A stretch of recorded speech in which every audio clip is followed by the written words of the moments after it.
Hello, welcome back to the reading of the poem of the Man God, written by Maria Valtorta, Volume 2, Chapter 201, Margiam's Examination, 26 June 1945.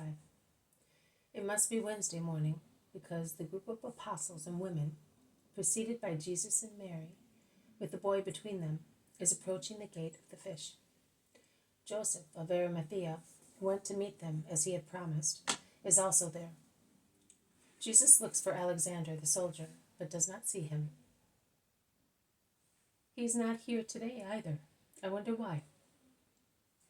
The crowd is so large that it is quite impossible to inquire of the soldiers. And in any case, it might not be wise to do so, as the Jews are more tolerant than ever before festivities. They are also upset because of the capture of the Baptist, and they accuse Pilate and his satellites of being accomplices. I realize that the situation is such because of the epithets which are exchanged during squabbles between soldiers and citizens at the gate, where picturesque, rude insults crack every moment like fireworks. The women from Galilee are scandalized, and they envelop themselves closer in their mantles and veils. Mary blushes, but proceeds without hesitation, as straight as a palm tree, looking at her son, who does not even attempt to make the overexcited Jews see reason or induce the soldiers to be merciful towards the Israelites. And as some rather unpleasant epithet is addressed to the Galilean group, Joseph of Arimathea moves forward towards Jesus and is recognized by the crowd, who become silent out of respect for him. At last, the gate of the fish is behind them, and the great crowd of people, pouring into the town in waves, rushes along the streets, along with donkeys and herds. "Master, we are here," shouts Thomas, who is on the other side of the gate with Philip and Bartholomew. "Is Judas not here? Why are you here?" ask many. "No, we came here at daybreak, because we were afraid that you might come earlier. But we have not seen him. I met him yesterday. He was with Sadak, the scribe. You know Joseph? The old, very lean man, with a wart under his eye. And there were other people with him, young people. I shouted to him, 'Hello, Judas!' But he did not reply, pretending he did not know me. I said, 'Well, what's the matter with him?' And I followed him for a few yards. He left Sadak, in whose company he looked like a Levite, and went with the other man of his own age, who were certainly not Levites. And now he is not here, and he knew that we had decided to come here." Philip does not say anything. Bartholomew tightens his lips so much that they can no longer be seen, in an effort to stifle his opinion, which is rising from his heart. "Very well, let us go just the same. I will certainly not weep because of his absence," says Peter. "Let us wait for a little while.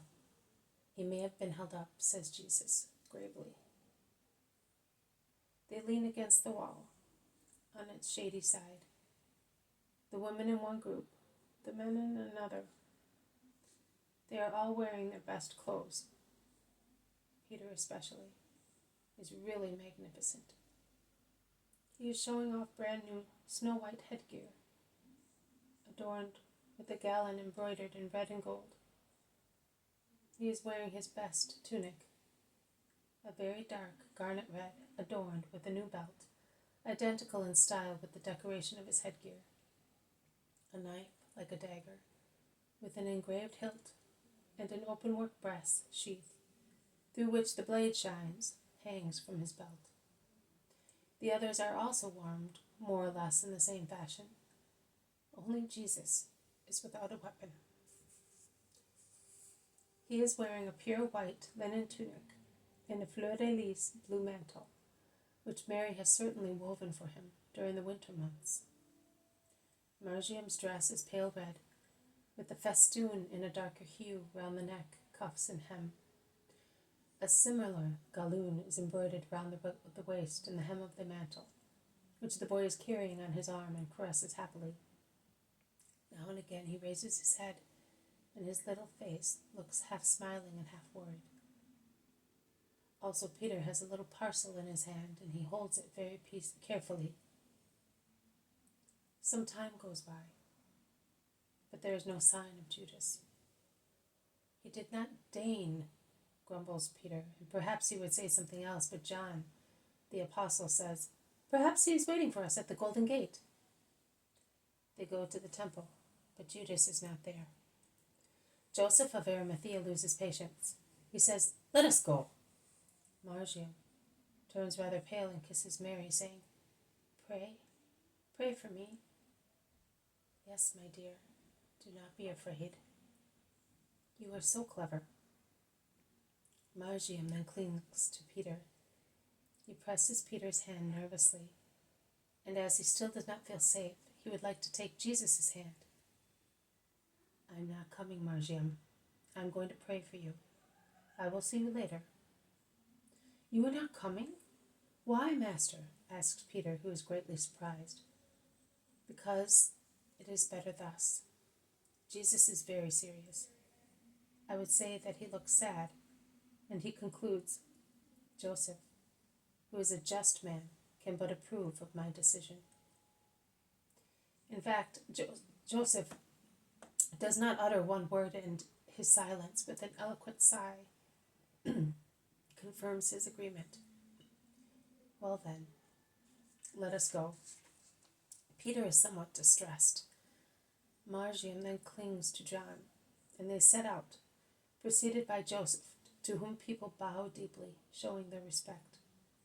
Also Simon and Thomas go with them. The others remain with Jesus. They enter the hall, which Jesus also entered once. A young man who is writing in a corner springs to his feet on seeing Joseph, and he bows so profoundly as almost to touch the floor. "God be with you, Zacharias. Please call Azrael and Jacob at once." The young man goes out, comes back almost at once with two men who are rabbis, or members of the synagogue, or scribes, I do not know. Two sullen personages whose haughtiness subsides only in Joseph's presence. 8 other less imposing men follow them. They sit down, leaving the postulants, Joseph of Arimathea included, standing. "What do you want, Joseph?" asks the senior examiner. "I wish to present to your wisdom this son of Abraham, who has reached the age prescribed to come under the law and comply with it by himself. Is he a relative of yours?" And they look at one another, amazed. "We are all relatives in God, but the boy is an orphan, and this man, whose honesty I guarantee, has adopted him, as he does not wish to be without descendants." "Who is the man? Let him reply himself." "Simon of Jonas, from Bethsaida in Galilee, married with no children, a fisherman for the world, a son of the law for the Most High." "And you, a Galilean, are you taking this paternity upon yourself? Why?" "It is written in the law that we must take care of orphans and widows. That is what I am doing."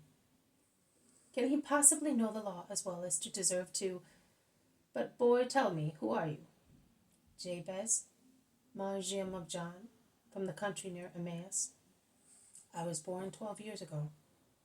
"So you are a Judean. Is it lawful for a Galilean to take care of him? Let us look up the laws."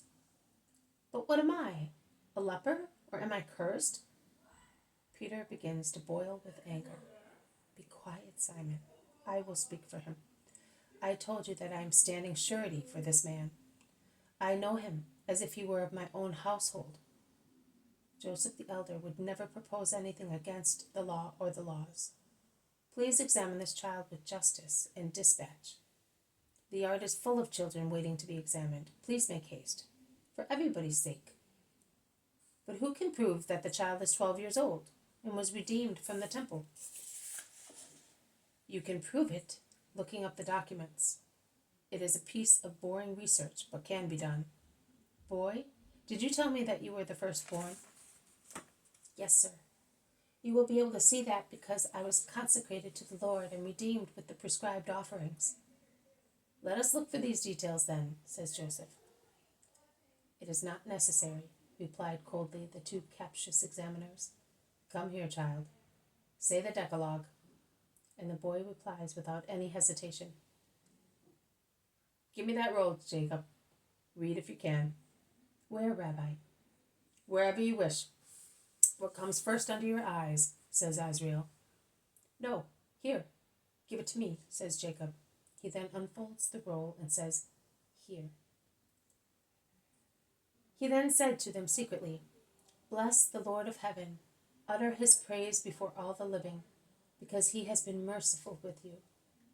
It is right to keep the secret of a king, but it is also right to reveal. That is enough. Quite enough. What are these? Asks Jacob, showing the fringes of his mantle. The sacred fringes, sir. We wear them to remember the precepts of the Most High Lord. Is it lawful for an Israelite to eat any meat? Asks Azrael. No, sir. Only the ones which are declared clean. Tell me the precepts. And the docile child begins the string of, You shall not. That is enough. As a Galilean, he knows even too much. Man, if it is for you now to swear that the boy is of age. Peter, with the best grace of which he is still capable after so much rudeness, delivers his paternal speech. As you have ascertained, my son, at the prescribed age, knows how to conduct himself, as he knows the law, the precepts, habits, traditions, ceremonies, blessings, prayers. Therefore, as you have verified, both he and I can ask you to declare him of age. In actual fact, I should have stated that before, but the custom has been infringed here, and not by us Galileans, and the child was questioned before the father.